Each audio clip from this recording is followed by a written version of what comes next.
The South Sea House. It is the first essay of the collection. So, what is South Sea House? And why Lamb uses this title for his essay? What's so important about South Sea House? And why should we, as students of English literature, care about it?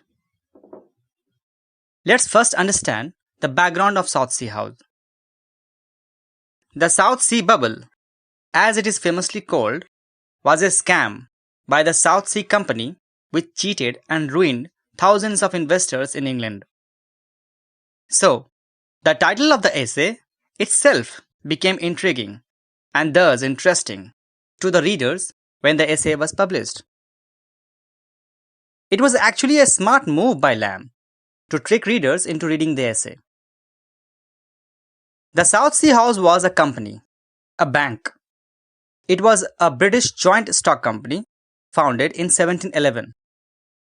It was created as a public-private partnership to consolidate and reduce the cost of national debt.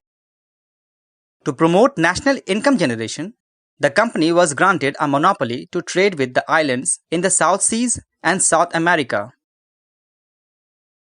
When the company was created, Britain was involved in the War of Spanish Succession.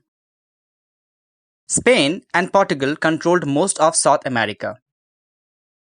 Thus, there was no realistic prospect that trade would take place. And as it turned out, the company never realized any significant profit from its monopoly. However, company stock rose greatly in value as it expanded its operations dealing in the government debt. The stock value peaked in 1720 before suddenly collapsing to a little above its original flotation price. The notorious economic bubble thus created, which ruined thousands of investors, became known as the South Sea Bubble. A bubble is a speculative scheme that depends on unstable factors that the planner cannot control.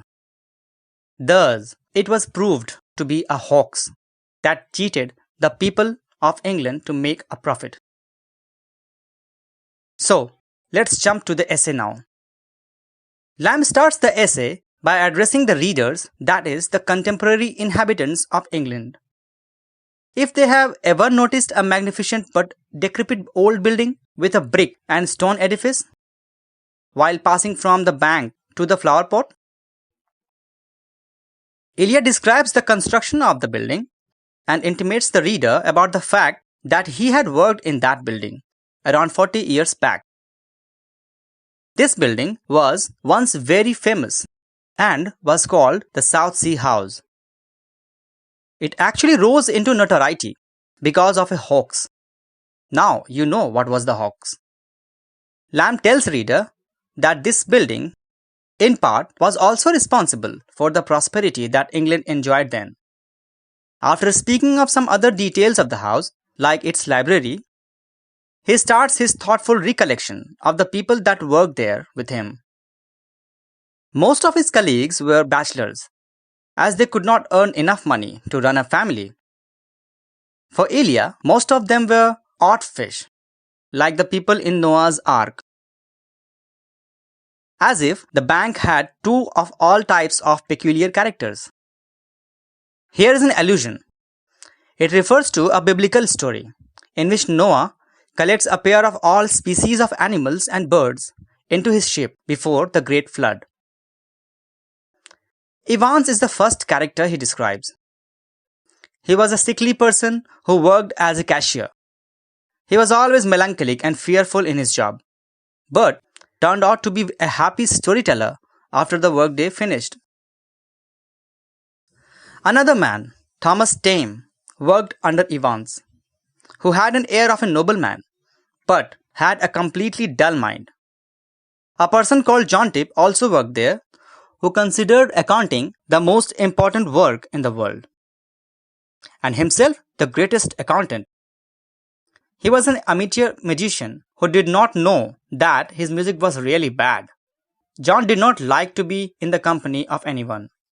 He preferred loneliness, and he never asked someone for help. Lamb believed that it was a form of timidity and lack of confidence that prevailed in John. Finally, there were people who took active part in the so-called hoax. Henry Mann was the person who started the South Sea Bank. He made sure that every worker completed his full duty hours. An aristocratic man, Plummer, helped Henry Mann, who never tried to stop the hoax. Rather, he seemed happy whenever the hoax increased. The essay concludes with Ilya suggesting that every person he has just recollected may have been a fabrication, a hoax, much like the South Sea Bank's own work.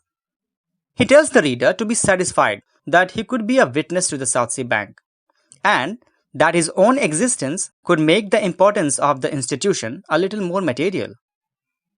Now, here's a catch. The South Sea Bubble occurred in 1720, but Lamb was born in 1775. Thus, in reality, Lamb was fabricating a story, as he himself mentions in the end. He fabricated a story as South Sea Company fabricated a business opportunity. He cleverly fictionalized some aspects of his life, concocted a story to draw the readers to read it. Just as the people of England was once lured to great colonial wealth by the South Sea Company. That's all for this part. In the next part, we shall discuss Dream Children, a Reverie, another very important essay of the collection. Till then, thank you.